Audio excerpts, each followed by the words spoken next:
friends, Tim Timmons here with 10,000 Minutes. Here's my question. Are you tired of being self-absorbed? I know it's quite a question to start out with, but I am tired of being self-absorbed. And the practice that we're going to do this week is so powerful, so get ready. Okay, so this is Jesus' last night with his disciples. Jesus knows that he's about to die, and what would he invite his disciples into? What's the big picture, the big heart that he wants to send his disciples with? So in John 13, here's what happens. At the very beginning of the meal, Jesus actually gets up, he takes off his outer clothing and puts a towel around his waist. He gets a bowl of water and actually goes to all the disciples and starts washing all the disciples' feet, one at a time. Now we could just say, hey guys, this week our 10,000 minute practice is go and wash people's feet this week.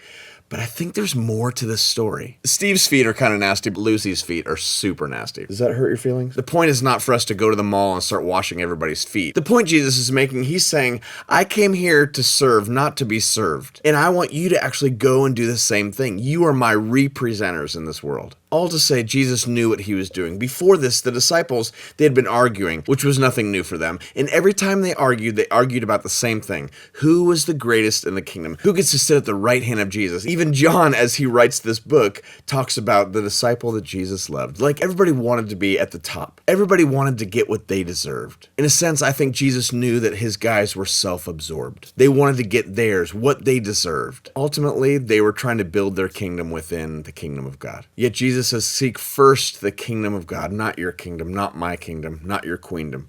Okay, thank you. That was a wonderful discourse on Jesus washing people's feet, and we need to go do the same. But there's a problem here. There's a disconnect between me knowing all these things to be true. Jesus came to serve, not to be served, so I must serve.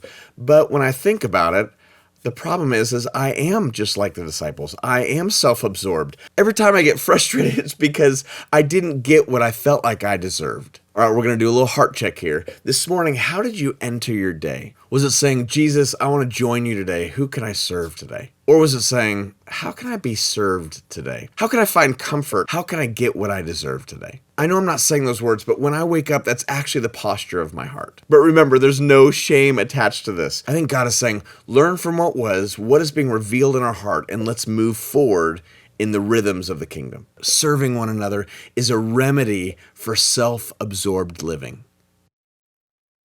If you think about it, the disciples' feet were nasty. I mean, it wasn't just humbling, it was humiliating to clean all the... Again, I don't think the point is that we need to now go wash everybody's feet. The point is how do we start meeting needs alongside of Jesus? What if this week we just ask Jesus, would you help me be aware of where you're working and who do I get to serve this week? This week for me, when I see dishes that aren't done at my house or somebody else's house, and I hate doing dishes, I'm going to do the dishes. And every time I clean a dish, I start praying for the specific person that I'm serving. What if we served other people by just simply asking them questions and really getting to know them? Is there a widow that you can go to their lawn? Is there a single mom in your neighborhood that you can bring a meal to? So this week, as I write an X on my wrist, and you do whatever you need to do to remind you of this practice, the 10,000 minute practice for this week is for us as we wake up in the morning, instead of saying, how can I be served today? It's we say, Jesus, how can I join you and serve other people? So the question is, who in your life today, this week, in this season,